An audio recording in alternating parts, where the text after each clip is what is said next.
Welcome to the Blogger Genius Podcast, brought to you by MiloTree. Here's your host, Jillian Leslie. Welcome back to the show. As you may know, the last couple weeks have been somewhat tumultuous in the world of blogging. So I wanted to take the time to do a solo episode about future trends, how to make money blogging in 2024 and beyond. I want to talk about how to look up from our blogs with fresh eyes, see the changing landscape and the new trends, and talk about what to do about them. So I want to share the best ways to start pivoting your business so that you can continue to run a successful blog. Now, the first question I get asked is blogging dead? And I'm going to say, no, it is not dead, but the world is definitely changing. And as you know, I talk to bloggers all the time in all different niches. And recently, within the last week, I talked to 4 bloggers who lost between 70 and 90% of their site traffic during these March Google updates. Now, we all know that when Google pushes out updates, we should not change anything for about a month because we need to see how the dust settles. But I don't think any of these bloggers have seen such big swings before, and to be honest, they were all a bit shell-shocked. So the purpose of this episode is to give people perspective so they can look out and see what is coming and how to get prepared. Now, my first prediction, which does not feel good to say, is I think we will all be getting less traffic from Google over time and probably making less money in ad revenue. Will we be losing 70 to 90% of our traffic and ad income? My gut says no. But in my experience, when Google makes changes, they typically don't reverse course. So for example, when we launched Catch My Party, a lot of our initial users were Etsy sellers. So we thought to ourselves, let's create a vendor directory for these Etsy sellers where people can find them because they're making beautiful party supplies. And then we thought, hey, what we could do is we could import the Etsy products onto our site using their API. This is all legal, and show the products on Catch My Party. Google at this time was not seeing this as duplicate content. And it was a huge windfall for everybody because ultimately Etsy created an affiliate program. So now we were able to make affiliate income. Plus, if somebody were searching for, say, a banner, Google might show Catch My Party as a search result. So the Etsy sellers were having more avenues for sales. This was also growing our traffic. And then one morning we woke up and realized that Google had de-indexed all of these pages as duplicate content, and the revenue went away and the exposure went away and the traffic went away. And to this day, we still pull in all those Etsy products, but that good luck and income and exposure never came back. My point is that Google changes usually move in one direction. And what is Google facing right now? I would argue some serious existential threats. Remember, all they care about is people come to Google in need of information, end up finding that information and having a good experience while also showing ads. Recently, though, the overall feel is that the Google search experience has been deteriorating. So Google has been making some big changes. They're showing more results, if you notice, from sites like Reddit and Quora. This is because they want answers from real people showing up. Google has found that sites have been gaming SEO to make money with things like affiliate marketing, but this is not a good experience for the users, so Google has been cracking down.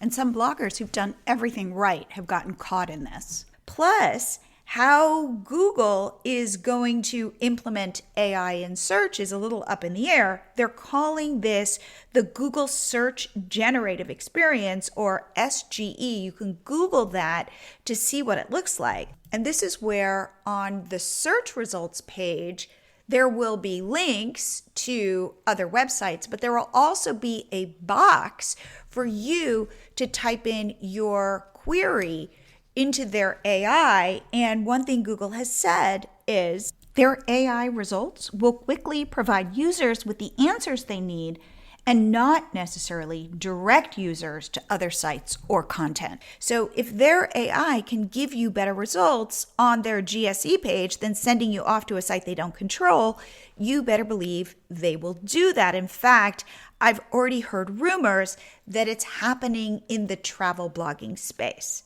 Now, one other thing we know is that third-party cookies are being phased out on browsers like Chrome, and this all has to do with privacy and the ability to track people around the internet for advertisers.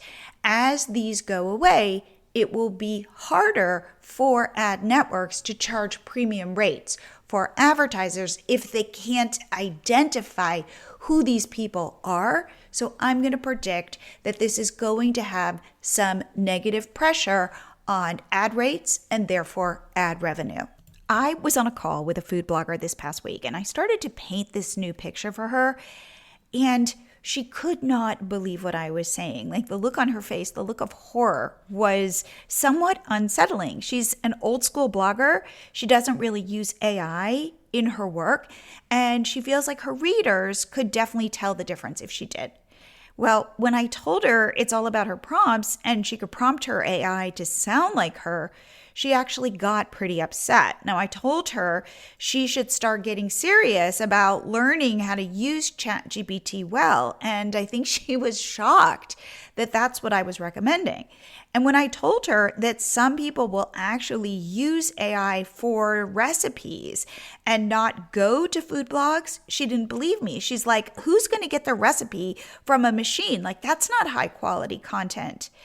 And then over the next 2 days, I heard from 2 people who said they recently got recipes from ChatGPT and they thought that was awesome.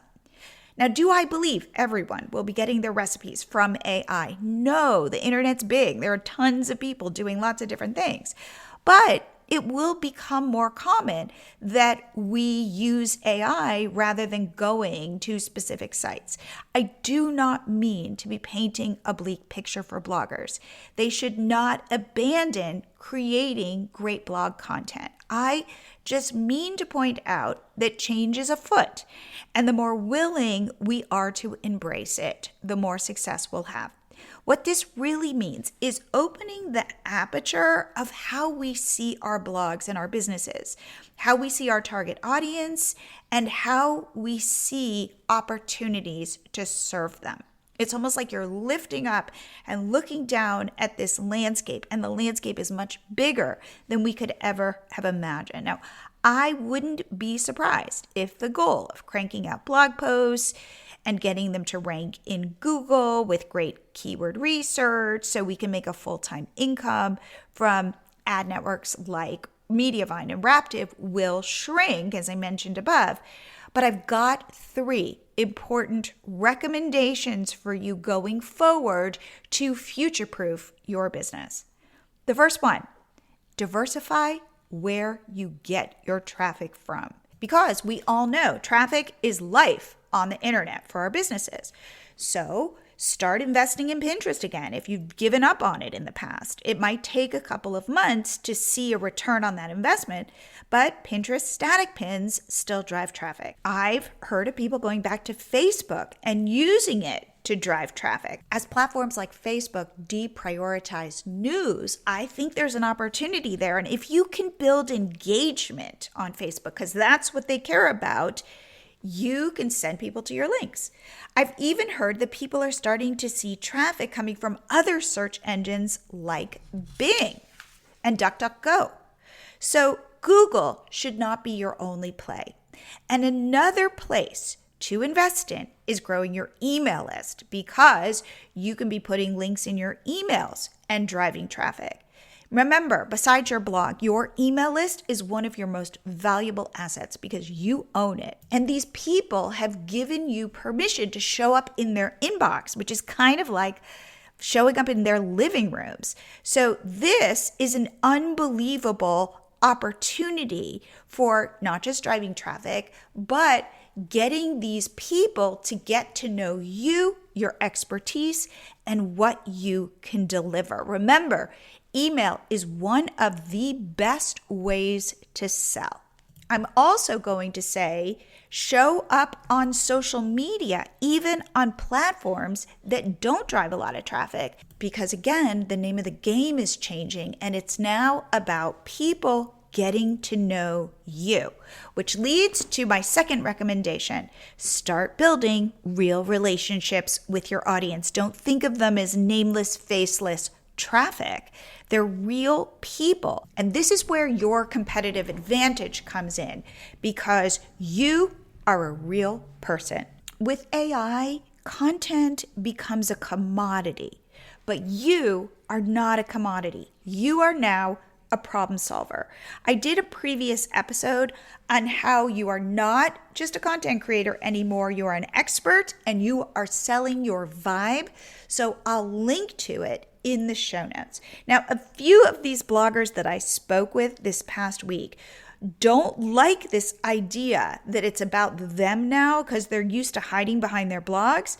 But I'm going to say it. This is the new reality. Get used to putting yourself out there, connecting so people can get to know, like, and trust you. This is why it's never been more important to figure out your personal brand and not just your blog's brand. And this leads to my third recommendation. Stop thinking of yourself as a blogger. Think of yourself as someone who sells solutions to problems. As bloggers, we provide information.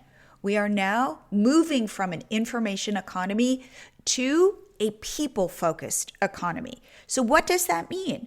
Well, it's time now to start thinking about products and services you can sell. Now, of course, selling digital products is probably the easiest way to get started diversifying your income streams. And if you want to talk to me about how to do this, just go to milotree.com and book a free 20-minute Zoom call with me.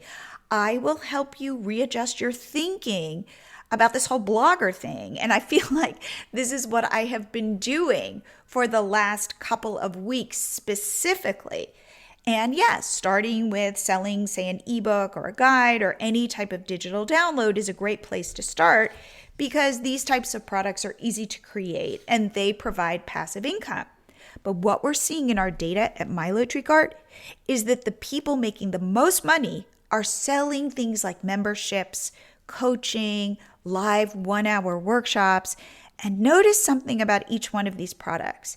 It's you showing up live with other people. Of course, you'll be recording them and maybe sending the recordings, but it's now about the person-to-person connection. Sure, if you want to create online courses, I say go for it, but we're seeing mixed success with that.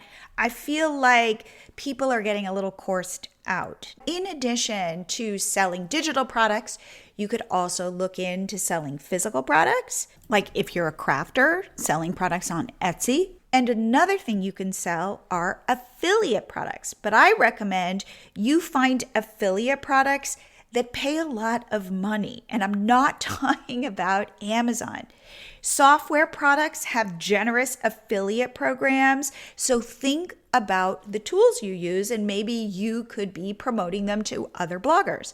In fact, we sell MiloTreeCart, as you may know, for a lifetime deal of $349, and we pay our affiliates $100 per sale. I'm running a challenge in the month of April where I'm giving out $250 bonuses on top of the $100 affiliate commissions to people who make 8 or more sales. Plus, I'm throwing in a free coaching call.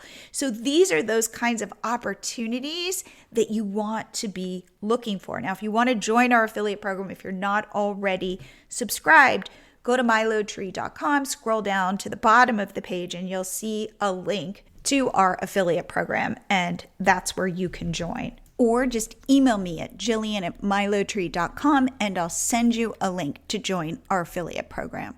And there are other opportunities out there. For example, I had my friend Anka from the food blog called The Butter Table on the show, And she, like many new food bloggers, didn't want to grow her blog the traditional way and have to wait, say, 2 years to get traction. So she figured out how to create user-generated content for brands using her iPhone and how to pitch to brands. And she is honestly making a killing. And not only that, she's also now teaching other food bloggers how to do this. So if you say, well, I don't really have any marketable skills that I can monetize, I'm going to say, go learn a new skill. And if you know how to do anything with AI, assume most people don't, you can sell that as a skill. The opportunities are going to present themselves. You just have to be looking for them. So to close this out, I just want to do a quick recap. Yes, the world of blogging is changing. What's worked so far might not work as well in the future, but you just need to expand your idea of blogging to see all the new opportunities. So my first recommendation is to diversify your traffic sources, reinvest in Pinterest, use your email list, use social media like Facebook, and it is no longer just about traffic, it's about connecting with people. My second recommendation is to lean into your brand and your vibe. Your blog is not your brand, you are. So make real relationships with your audience, show up as a human to compete against AI, because content is becoming commoditized, but you are not. My third recommendation, diversify your revenue streams and start selling solutions. Sell to your audience, products and services, learn new skills. You do not need millions of people coming to your blog to grow a really successful business. You just need a loyal audience. And my last recommendation is look for the opportunities, because there will be so many new ways we can't even imagine where people are making money on the internet. So keep your eyes open and embrace this change. If you have any questions, reach out to me at Jillian@milotree.com. I love hearing from you. If you're having a rough time, also reach out to me, because I will remind you that it's all going to be fine. If you want to start selling digital products, definitely reach out to me and we'll get on a free call. Now look, no one knows what the future holds. If they say they do, do not trust them. But I'm actually really bullish about the future of online business, because it might not be about our blogs at a certain point. I'm not sure in the future people are going to be going to static web pages for information. But if you can show up as a real person with real solutions, you will win. I hope you found this episode helpful. And just so you know, there are many nights when I'm lying there wide awake thinking about all of this stuff. So maybe I recorded this episode as much for me as I did for you. If you're liking this show, please subscribe. Please leave a review on iTunes. I would so greatly appreciate it. And I will see you here again next week.